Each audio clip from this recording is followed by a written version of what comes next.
There's nothing like being in the stands cheering on your favorite team. Game Time is your hack to unlocking amazing tickets in just a few taps. Plus, their Game Time guarantee means you can trust you'll get 100% authentic tickets at the best price. Fees are always included, so what you see is what you pay. Get the best deals on sports tickets. Download the Game Time app and create an account to start searching for tickets to upcoming games and events. Swipe, tap, ticket, go. Game Time. Welcome to Growing Your Team, a podcast designed for small business owners seeking to grow their company with the help of employees and contractors. Your time is limited, which means growing and leveraging teams is essential for business success. The Growing Your Team podcast is the place to learn tips and techniques designed to help you know when it's the right time to hire, how to select perfect fit team members, and how to maximize productivity while creating a positive work environment. Drawing from her 10-plus years of leadership and hiring experience, here is your host, Jamie Van Kuyk. Hello, Jamie Van Kuyk here, and welcome back to the Growing Your Team podcast. Today, we have on guest Heather Chumbris. Heather has called the Sunshine State home for nearly her entire life and has been living in beautiful St. Petersburg for over a decade. She earned a bachelor's and master's degree in communications from the University of Central Florida and initially harnessed her communication expertise in the construction industry. During her time in construction, she sharpened her negotiation skills and further developed her already strong interest in the housing industry. She chose to fuse these interests with her passion for helping people and began her career in real estate. Heather is a realtor with the Platinum team at Keller Williams Realty St. Pete and is committed to helping people achieve their real estate goals while making their transactions feel as stress-free and smooth as possible. Her top priority is providing the highest level of service by customizing her approach to fit the unique needs of each individual and transaction. When she's not wearing her real estate cap, she enjoys spending time with her husband, Stephen, and their dachshund, Chloe. She loves gathering with friends and family, writing, bike riding, and supporting local businesses. She is also a proud member of the Leadership St. Pete class of 2022 with me, which is one of the oldest and most prestigious leadership programs in the nation. Today, Heather and I are talking about that as your business grows, you have to adjust your processes and team structure if you want to continue to be successful. What got you here will not necessarily get you to the next level. This conversation ties in very closely with the last guest episode 2 weeks ago with Ashley Schuler when we were talking about processes and standard operating procedures. From that, we can understand why it's good for a business perspective, but with Heather, we're really going to talk about why it's good from an employee perspective. So Heather is a friend of mine from Leadership St. Pete who's coming on to really share some of the struggles she experienced at her previous company and how it differs from her current place of employment.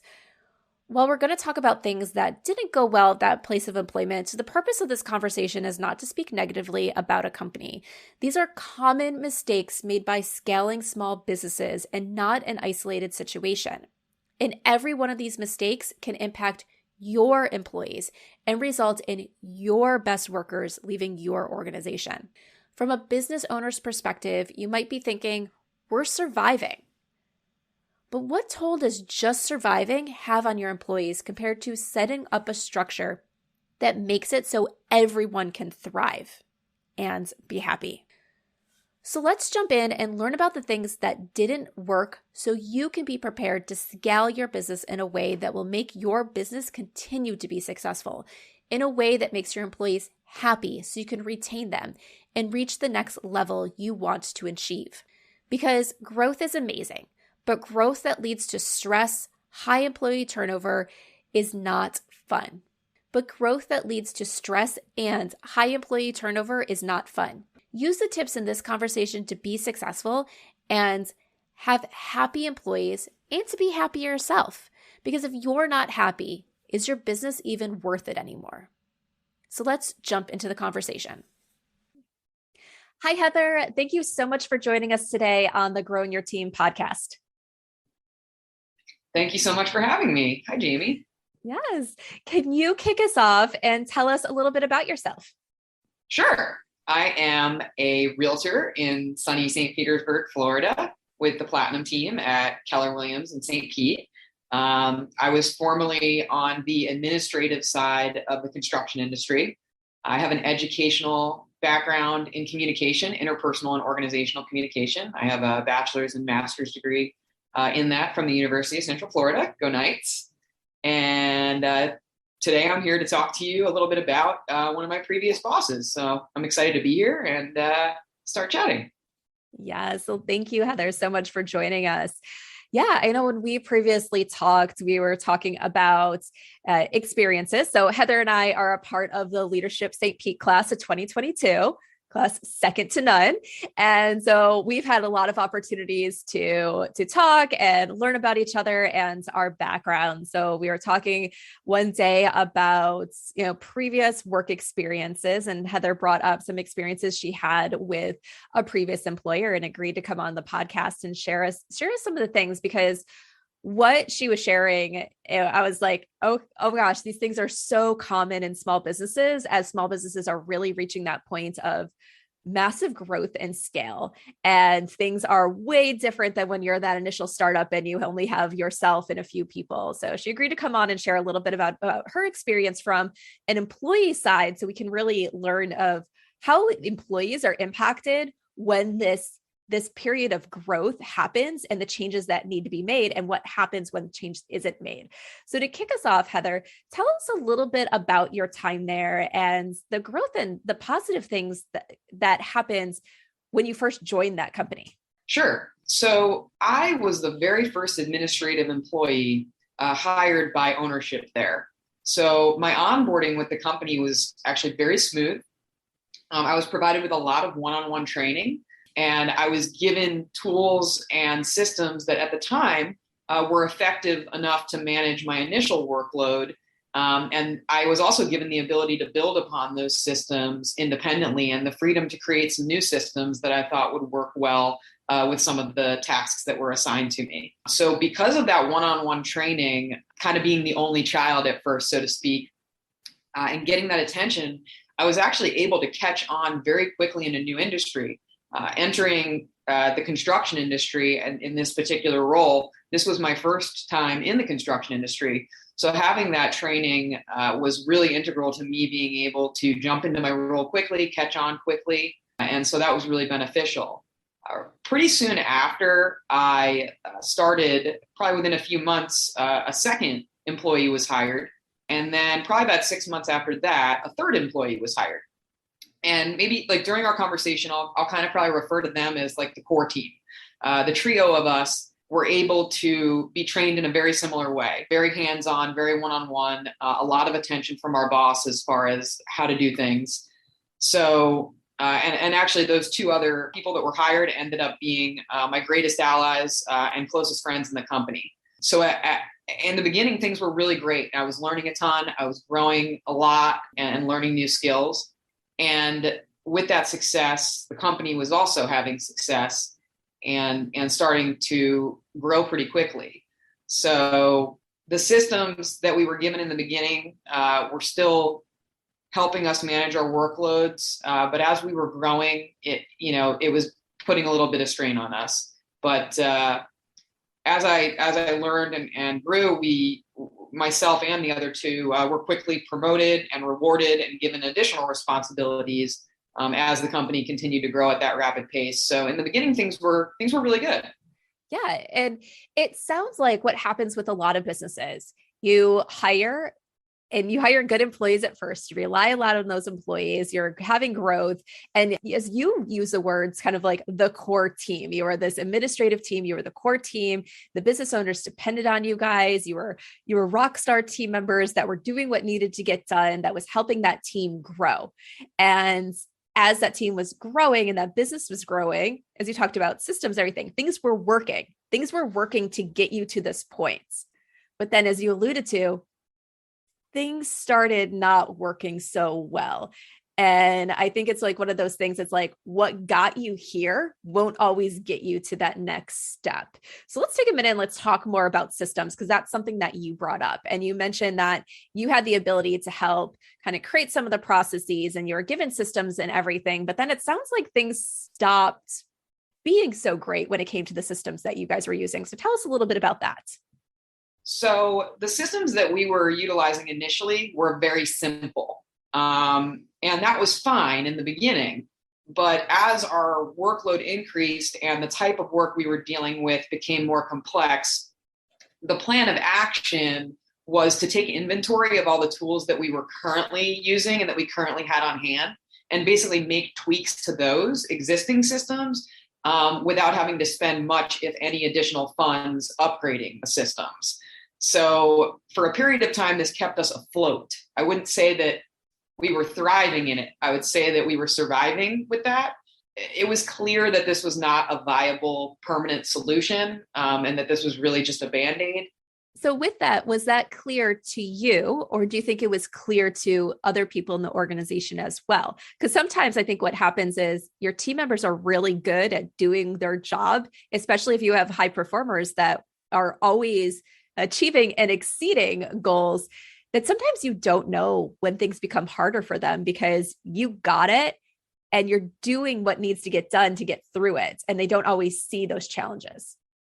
I'm glad that you asked that, because I think that it was clear to myself and the other two members of that core team.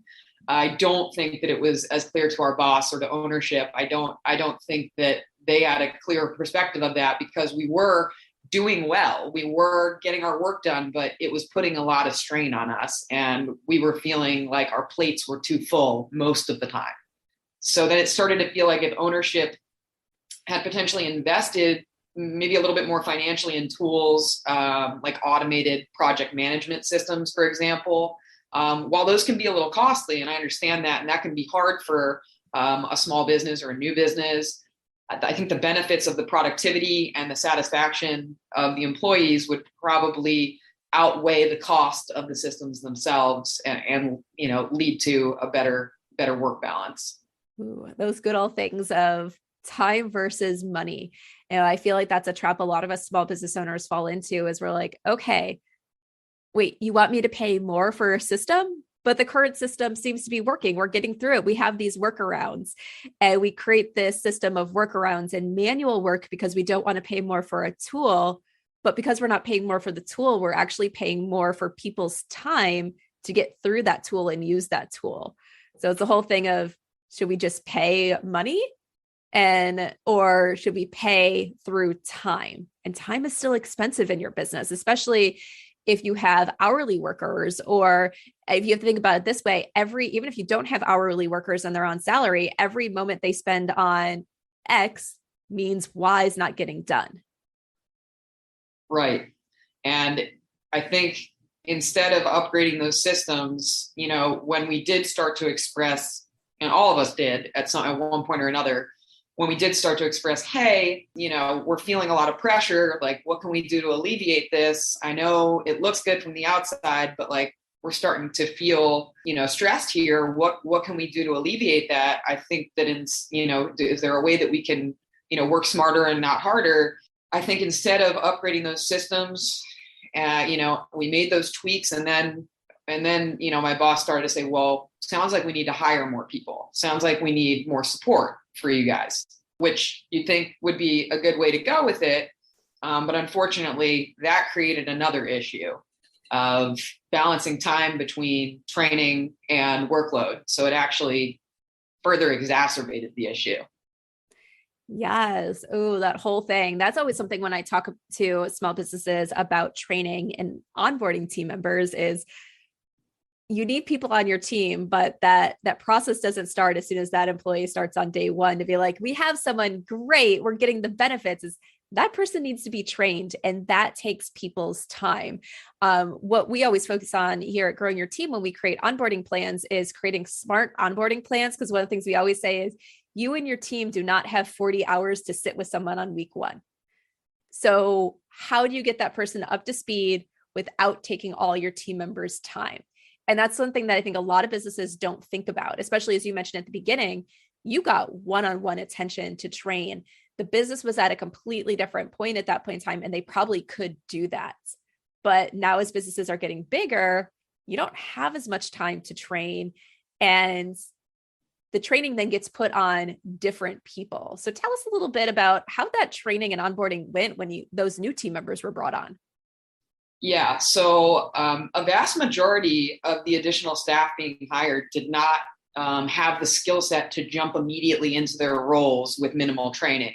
Many of them required even more training than we did initially, the core team. And with the rapid growth of the company, our boss only had a limited availability to train them as well. So that was kind of pushed off onto us, depending on who was being hired and for what role. Each of us played a part in training that individual. So we're balancing now our already heavy individual workloads with, training tasks. So it made it challenging and sometimes impossible to perform either task effectively. So, and this was made worse by the lack of the appropriate systems. So we couldn't have, automated, project management systems sort of helping us push things along while we were trying to balance training. So it took a huge hit on the morale of the core team and also on the new team members. The new team members had very little vested interest in the company yet. So that led to high turnover because they would get frustrated and, they were like, well, this just doesn't seem like the right fit for me. And so we would lose people pretty quickly. So now we've invested time into training folks that are leaving the company within a few months. And then we're back to square one, basically. So the cycle starts over again. Yes. Oh gosh, I'm so glad that's some things that you shared about and everything that onboarding and training period is so important for long-term retention. The companies and studies have proved that the companies who have better onboarding and training periods have higher retention rates because people feel invested. They feel like it's the right job for them. They feel like the company cares about them. So you really need to focus on how that period is going to go for your new team members, because you're absolutely right. If it doesn't go well, people leave the company. And another thing that you kind of brought up is that's the time and everything that it takes is when you're putting training on your current team, they need time to do that training, which means time needs to be taken from something else. So how is that workload going to be balanced? Because it's important to get your new team members up and trained. And you mentioned one other thing that I want to talk about that I think is a mistake I see a lot of small businesses make is you mentioned that the people that were being hired did not have the skill to jump right in. And you did mention that you also said that it was a different level of skill versus when you first came in. But when you first came in, you mentioned that you were new to the industry. You got a lot of that one-on-one attention and they helped get you to where you needed to be in order to do the job well. And they gave you that time and attention. When teams are smaller and companies are smaller, a lot of times companies can do that because they can help groom the employee that they need and really look for those transferable skills to say, okay, this is a person that is capable of that. There's sometimes this period where you want to repeat that success as a business and say, we can bring in people with transferable skills.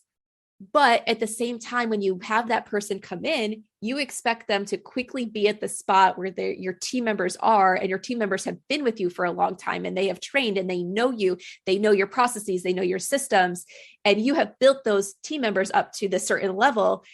And you don't give the opportunity for those new team members to actually get to that level. It's like out the gate, you're supposed to be here, but they're not there and they don't have the capability of being there yet because they haven't had that robust training. So you need to look at it and say, do we have the capability of taking someone from A to Z? Okay, if we don't, we can't hire the same person we would have hired a year ago, 2 years ago. We need to hire someone who's closer to where we actually need them to be performing, because who you need in your ideal candidate changes even for the same position as your company grows. Then companies can get to an even larger size where you have more robust training and you're able to bring people in that once again are on that. They need a lot of training and hand-holding, but your company is able to do that to get them where they need to be. So you can take people from A to Z quickly because you have dedicated staff and dedicated systems and everything to train them. But there's sometimes that messy spot in the middle where you have to look at, I don't want to say not necessarily higher skilled, but more specialized in what you need, able to get where you need to quicker. And that could be one of those problems I was facing is they didn't realize they were in that spot where who they were bringing into the door needed to be different. So they were probably looking for another Heather, being like, Heather came in with this background, this experience. So if we hire someone like Heather, we can get them to Heather today quickly. And that wasn't going to happen with what was available. Now, I want to jump to talk a little bit about your current company, because your current company, when you went to them, they have a very robust training. Now, as Heather talks a little bit about that, I just want to put this note out there is it's a much larger company. So for as a small business, you're not going to have this robust training right out the gate. It's going to take you a while to build to this, but this is how to go from that one-on-one training with the boss to a very robust training. So tell us a little bit about the training you experienced when you went to your new company. Yes. So, and I'm glad you mentioned that, it's a much larger company. Keller Williams, is one of the largest brokerages by agent count in the world. However, I can talk about two aspects of it. I'll start with Keller Williams, and then I'll kind of explain how the training within my team works a little bit, because that's a much smaller scale. So Keller Williams training program is absolutely what initially attracted me to the company. It's industry leading, and they're very good with teaching you the basics. So you come in and you have like an 8-week program that teaches you all the basics of real estate and how to use the technology and the systems that Keller Williams provides, like a client relations manager, to leverage that to make your business easier to run. I think that the single most important aspect of the training program that they offer for our conversation today is the fact, and of course, like you said, this is on a larger scale, so they're really able to do this, but they hire salaried leadership specifically tasked with training. So, and sometimes they'll do a little bit of production on the side, but their main goal is to train new agents. So you're not dealing with training staff that is trying to balance a huge workload alongside the training program. So Keller Williams also gives you the opportunity to build and join teams. So within your office, within your brokerage, you have the ability to either be a solo agent and run your own business, or you have the ability to join a team. And if you join a team, those vary in size, but generally you're looking, maybe at like 4 to 12 people. So a smaller scale and a very similar size to what I was in my previous employment. But my team leader acts more as a mentor and a coach than a boss and an accountability partner. And so I think that has helped a lot. There's been, one-on-one training and also group training. But I think that the ability for Keller Williams to actually have dedicated training staff has really been a difference maker. And of course, just having a training plan and a system for that training plan really laid out concretely. I felt like at my previous place of employment, it was kind of my job to figure out how to lay out the training program, but also I was trying to do my job at the same time and the training. So I was trying to create a training program simultaneously while I was training people. So that was extremely challenging. Right. Yeah. And having those dedicated training people is very important, especially if you are in rapid growth or you reach the size where your company is always hiring, just because even if you have good retention rates, there's always that turnover or always people being promoted. So you have new people coming up through the organization. And so it's not something you can always have when you're a small company, but you'll possibly reach a point where that is needed. And you can do things in between to start preparing you to have that, even having a team member where they are your dedicated trainer and knowing that when they're training someone, that is their main responsibility. And these other things that they're responsible for, maybe projects and stuff like that, are going to be put on the back burner, and telling them it's okay because training is important. You mentioned having that mentorship and everything that is there. So that person who's really invested in your success in a way. Like they want you to succeed and not necessarily looking at like, oh my gosh, I have to train someone today. Like, where am I going to find the time for this? This is overloading me. I don't want to do this. It's like, no, they're invested in your success because they want to see you succeed in the company and as a person. And I think the other thing, as I'm trying to remember if you said this, like when you introduced yourself, when you switched over to real estate, it wasn't like you had a background in real estate and you're like, let me just go do it someplace else. You came from the construction industry, so you're probably a little familiar about real estate in general, but you hadn't been a realtor before. So you were really, once again, learning from the ground up and how to perform in a new industry.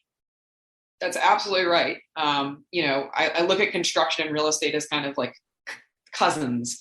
So I had a lot of transferable skills, but there was still a lot for me to learn as far as how to run a real estate transaction and the ins and outs of really running my own business, because depending on what kind of brokerage you join or what approach you take to it, the approach that I take and the approach that Keller Williams takes is they give you the tools to create your own business and run your own business. So I was learning how to run a transaction and just how to actually run a small business. So yeah, I definitely was given the tools to learn how to do that and to learn how to be a realtor. And so I feel like I got that same training not the same training, but the same level of training when I came into my position in construction, but then it fell off, as we grew. Whereas Keller Williams has scaled from, a one office brokerage to this huge worldwide company, and has managed to scale up their training to meet the needs of their, growing company. Yes. Yes. And the other thing where it makes it really important for you to have dedicated training staff when you can reach that point within your business is not everybody is good teachers. So just because someone's a rock star at their job doesn't mean they'll have the ability to teach someone else. For like a personal example here, I know when I was in high school and everything, math was always my best subject. I was always like top of the class with math, straight A's, between 98 and 100 on most tests, and advanced math. And so I got asked to tutor, and I just remember sitting there and being like, what do you mean you don't understand this? And I didn't know how to explain it.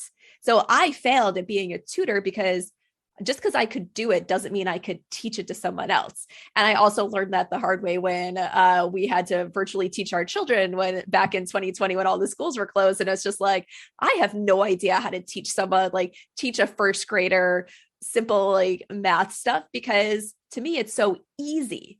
So your best team members are not always going to be your good trainers. So just putting it onto their plate because they're doing the work doesn't always work. So sometimes you have to set up those systems and everything where it's here's how to train them. Now walk them through the training plan versus like that person coming up with how to train those new team members. Right. There's that challenge. And then I think there's the other challenge of you have some people who are good at teaching, but if their regular workload's too heavy, then they don't have the ability to actually, flex that teaching muscle to where, they're able to effectively teach because they have too much else that they're concerned with or distracted by. Yes. Yeah, exactly. If your boss is breathing down your neck because this isn't getting done, but you're like, but I was in 4 hours of training today. What did you want me to do? And your boss isn't understanding of that. Then as an employee, that stresses you out. Right. Yeah. All right. Well, let's talk a little bit about change, because I know when we talked, you would say you would bring up some of these issues to your boss and your boss would listen and would try to support you guys. But often that was the boss trying to take on stuff themselves in order to alleviate the pressure on you guys. But that wasn't a long-term solution, and it ended up causing problems because it was just shifting the problem somewhere else. So tell us a little bit more about that. Yeah. Unfortunately, it led to a lot of tension because, the core team was getting exhausted and feeling burnt out. And, our boss would offer to take some things off of our plate. And then our boss was already spread thin before taking things off of our plate. So it would be a situation where then, my boss would be completely overloaded, and things would end up eventually having to shift back because it just wasn't sustainable for anyone. Unfortunately, because of that cycle of taking it away, it was like it was taken away for just long enough for us to catch our breath, right? And then once we caught our breath, then we kind of had to take some of that back.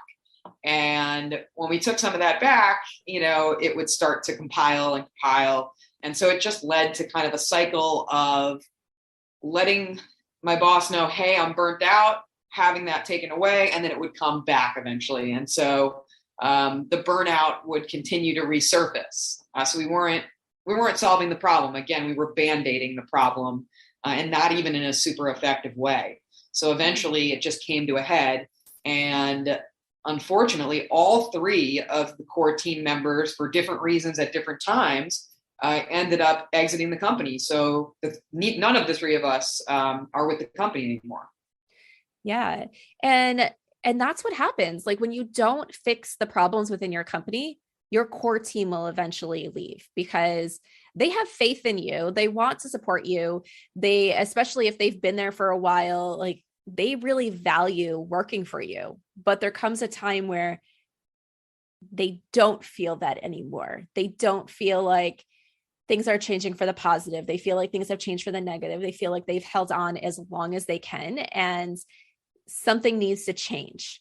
And I'm sure with that process at first, when the boss would first take things on, you probably felt good that the boss is taking things on. It was like, yes, thank you so much for helping me. But then as time went on, you learned that pattern. The boss takes things on, they do it for a little while, and then it's just going to come back to your plate. So it's kind of like, thanks, but I already see what's coming down the road. I'm going to get this small little breath, and then I'm slammed again. And so it didn't probably give you that same sense of relief. It was just like, you knew it was a Band-Aid. You knew it wasn't a long-term solution. And you knew that sooner or later, you're going to be right back into that overload period again.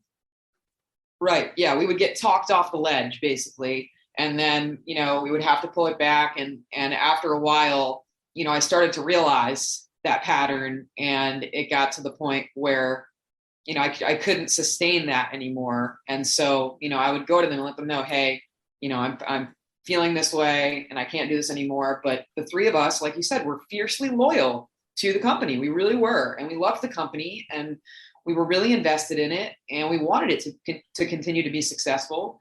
And I didn't want to leave. I really didn't. When I left, I really didn't want to leave. I had to, because it wasn't a good situation for me anymore. When you have a situation where your employee's mental health is suffering, to the point where it's affecting their daily life, then they're not going to be as effective, and we're not going to, the employee satisfaction and the culture just really shifted. We went from a really excellent culture to where when we would interview people and bring people in, because sometimes I was allowed to participate in the interview process, people would ask me, what's your favorite part about working at this company? And I would say the culture. And then that changed. And when that changed, I realized that was because of this tension and this cycle. And it was unfortunate. Yeah. And it happens. I know, Heather, I believe you and I have talked about this. Like when I left my corporate job, I loved the corporate company I worked for. But when I told my husband that I wanted to leave, and one of the first things he said was, good, you haven't been as happy lately. You went from loving your job, that you still say you love it, but every time you talk about it, you're saying something negative. And I didn't even realize that at first, because that wasn't why I was leaving. Like I wasn't pushed because of that negative yet. But when I reflected back after he made that comment, I was like, wow, things really are starting to change. And I don't feel the same way about it. And for me, it was a short period of time. I can tell you, I could go and say exactly when that went from positive to negative.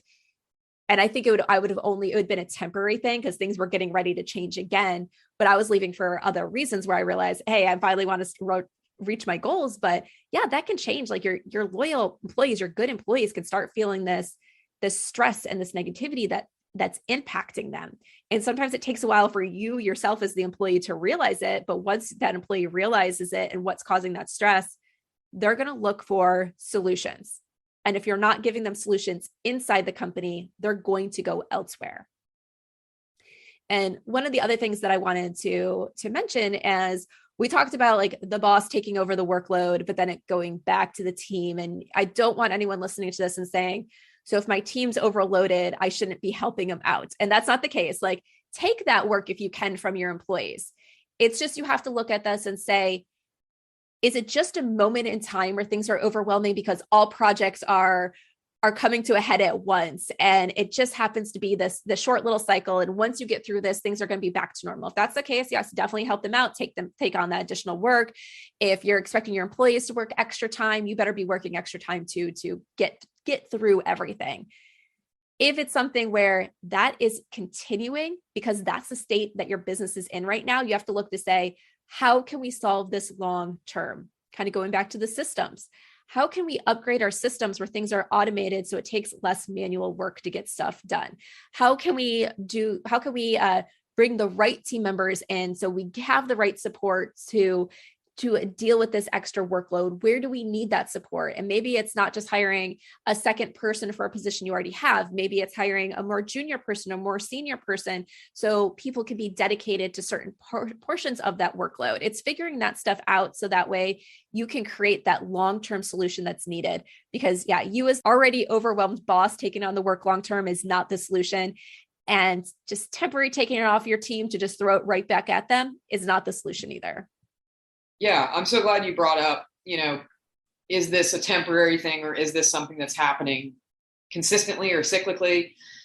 And I think that sometimes that's industry specific. So with construction, that was a challenge because construction goes in waves. It's like a roller coaster. You'll be really busy for a period of time, and then you'll have a lull, and then you'll be extremely busy again, and you'll have another lull. So I think it was a struggle for my boss to say, well, how can I justify hiring X number of people to do X things if I know they're only going to be busy, super busy for X number of months, and then there's going to be a month or so where there's going to be a lull, and like, what am I going to do with them type thing? And that's where I think upgrading the systems and maybe not hiring as many people might have been the solution, because in the peak of our workload, it would have helped us work more efficiently. And in the lulls, it might have given us, the ability to then manage what we did have with our systems, and then maybe take one new person on and be able to focus on training that new person very effectively during the lull. I think timing and that balance between systems and hires was just a challenge for my boss to figure out. Right. And that's one of the things, like, if your industry is on those like peaks and lulls, you don't want to be hiring at that peak. You want to hire beforehand so that person can be trained to help your team at that peak. And also, one of the things to think about is, well, really two ways to think about this is, like, if your business and industry is like that, really busy, then not busy, really busy, then not busy, hire workers on a temp basis. Hire the people you need to get through that, with the understanding that position will end at a certain period of time, unless there's a change in the team. So someone leaves and okay, that person can have that permanent position. Temp positions are workable for a lot of industries and everything. And sometimes people are just looking for a short-term assignment. So find those people and to get additional help if that is feasible. The other thing to think about is measuring out those peaks and lulls, and what, if you look at it across the entire year, what you can afford employee wise, because sometimes, especially if you're a scaling, growing business, there's things that don't get done during that peak time that then can get done during that lull. Those additional projects, those switching over to different systems, and different things in the company that are going to make you a stronger business and be able to take on more business during that next peak.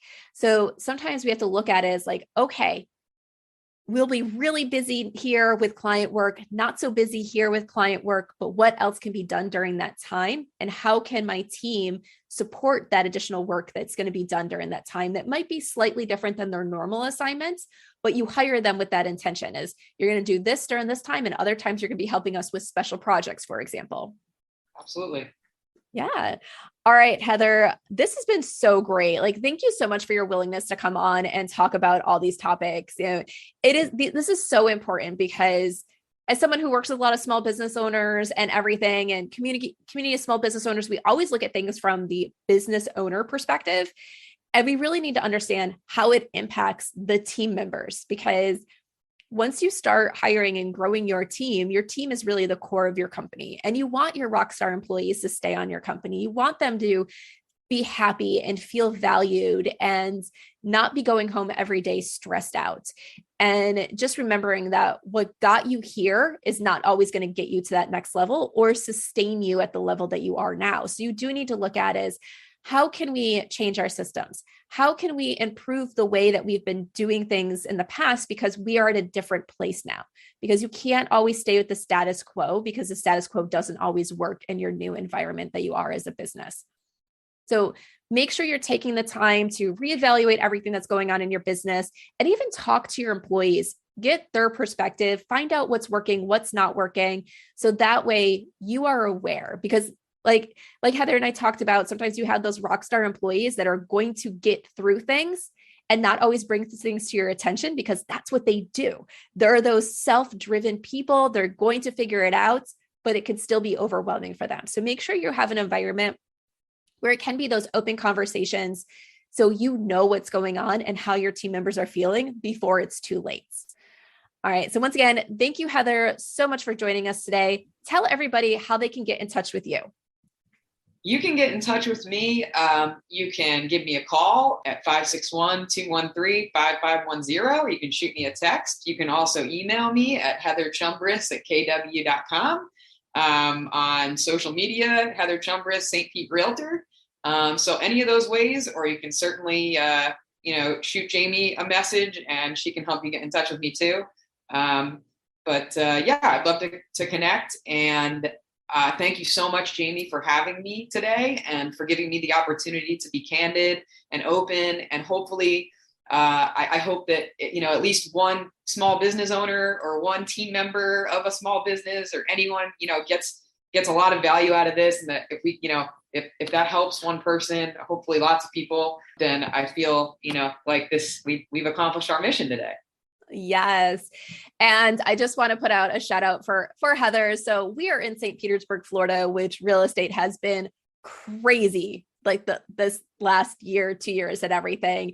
And I know it's been going crazy a lot of places around the country, but I think we're at like one of the records for increasing in home prices and everything. So it is just a crazy market and everything. And one of the things that really impresses me about Heather is she goes, all right, I have a client that comes in with their wish list and they're on like what you would typically say would be like, okay, that seems like a good, healthy budget. But for these last few months, definitely you're like, oh my God, good luck finding them a place with all that in that budget. And Heather's like 2 days later, she goes, we're under contract. So she is definitely able to find her clients what they want within their budget without having to break the bank. And it's always great to hear her success stories.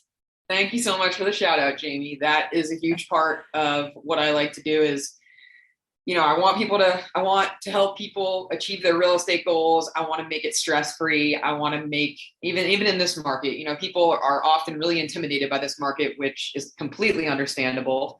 But I like to make it easy to digest and easy to deal with and take the stress away from that. And there's lots of ways to make offers in this market for buyers more attractive other than the price on the contract. So if anybody's curious about how I do that and what my strategies are, reach out, connect with me. I'd love to talk to you.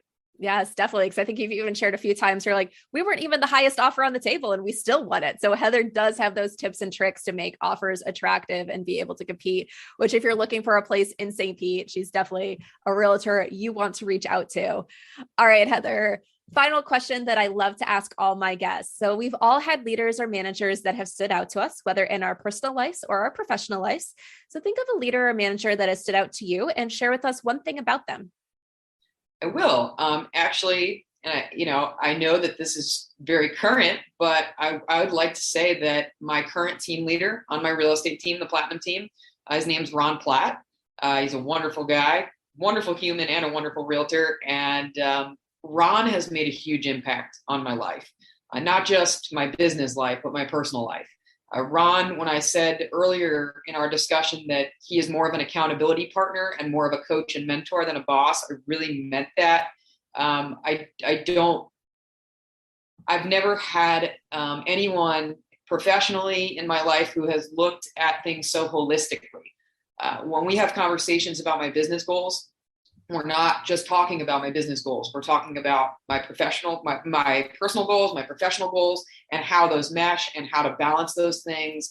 And he has just provided leadership and knowledge in both personal and professional paths of my life that have really helped me just develop myself and grow. And growth can sometimes be uncomfortable. A lot of times it is, but he has made that uncomfortable growth feel more comfortable. And I've just gotten so much from him. So I'm very grateful to have him as a mentor and a coach.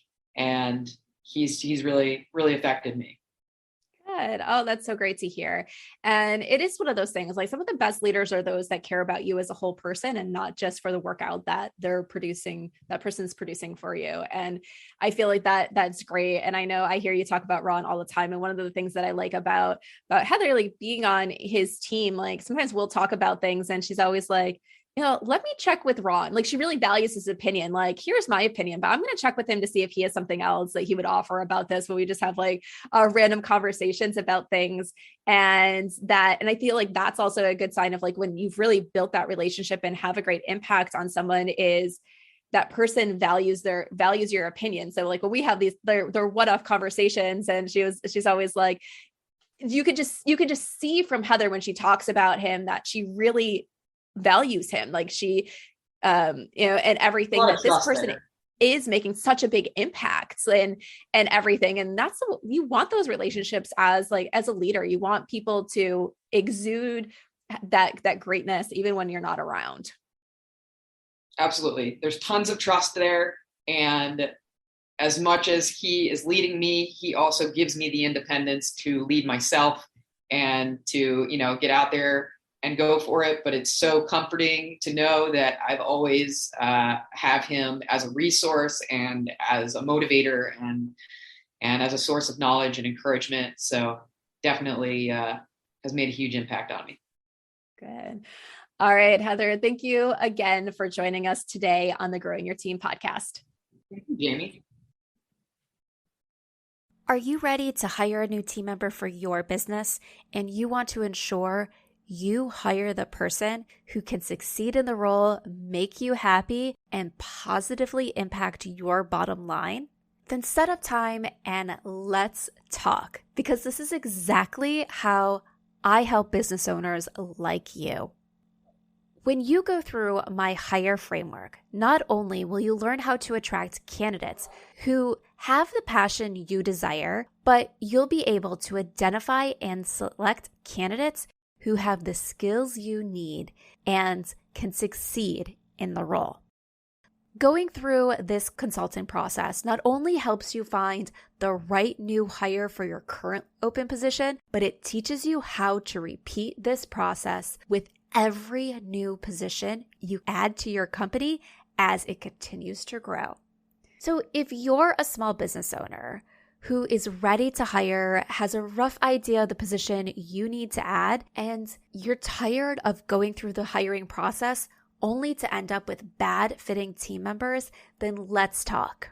Send me an email at jamie@growingyourteam.com. That's Jamie, Jamie, @growingyourteam.com, or head on over to growingyourteam.com/jumpstart and let's talk about your hiring needs. Thank you for joining us for this episode of Growing Your Team with your host, Jamie Van Kite. Be sure to subscribe and head on over to growingyourteam.com to connect, access the show notes, and discover more ways to hire and leverage your perfect fit team. Since 2011, American Giant has been making everyday clothing with extraordinary effort. Not in far-off factories, but right here in the USA. We obsess over fabrics, fit, and details, because if you're going to wear it every day, it should feel great and last for years. From the cut of a hoodie to the finishing of a seam, nothing is overlooked. Our supply chain is tight-knit and local, which means less crisscrossing the country and more care in every step. The result is durable clothing, t-shirts, hoodies, sweatpants, and denim that become part of your life season after season. This isn't fast fashion, it's clothing made with purpose by people who care as much about how it's made as how it fits. Get 20% off your first order with code STAPLE20 at American-Giant.com. That's 20% off your first order at American-Giant.com with code STAPLE20.